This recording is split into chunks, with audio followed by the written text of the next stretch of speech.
Rosie here at Just Chill Baby Sleep. Today I am talking about night terrors. So, night terrors are very different to nightmares. Night terrors normally happen a few hours after a little one has first gone to sleep. They are most common in children between age 3 and 8, although in rare cases they can happen as early as 18 months old. Now, the signs that your little one's having a night terror is like screaming, sweating, really kind of disturbed, might jump up out of the bed. Their eyes may be open, but they're not actually awake. So this is the key thing. They could be thrashing around, really upset. They will normally calm down after about 5 minutes or so and actually go straight back to sleep.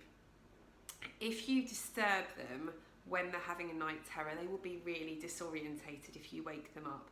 And this can often mean that they take longer to go back to sleep. So as long as they're safe, in a safe space where they're not going to hurt themselves, you need to try and leave them to it a little bit. So I would go into the room and you can potentially sit by the bed just to make sure that they're okay, but don't try and rouse them. Don't say, wake up, it's okay. You need to let that night terror take its course. The key thing and the key differentiator between nightmare and night terrors are they won't remember a night terror.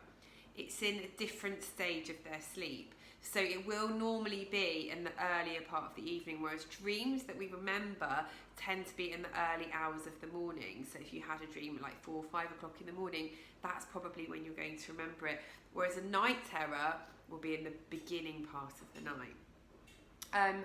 There aren't any long-term effects that have been shown from studies of people who studied night terrors. So they do grow out of them, and they're nothing to worry about, although they can be very distressing when your child is in that moment. But try and stay calm and remember it's a normal, natural process, and you need to let their body just let it run its course. They are more common in boys, which is an interesting fact, and they're more common in families where there's a history of sleepwalking and sleep disorders.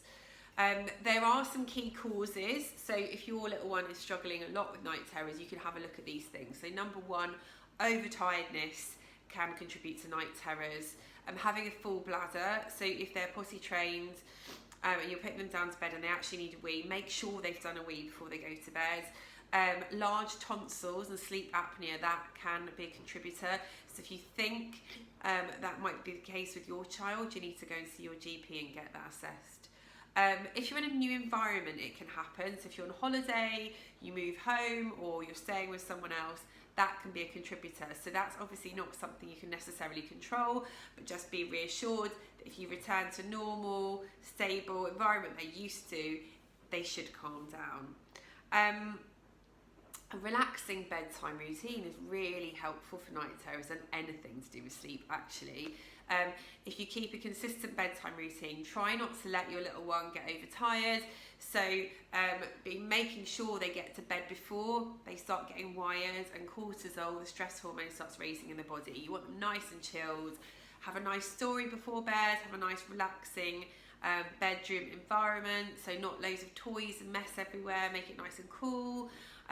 Have it around 18 to 20 degrees. On the cooler side is actually better because we sleep better when our body temperature is lower, so that can also help.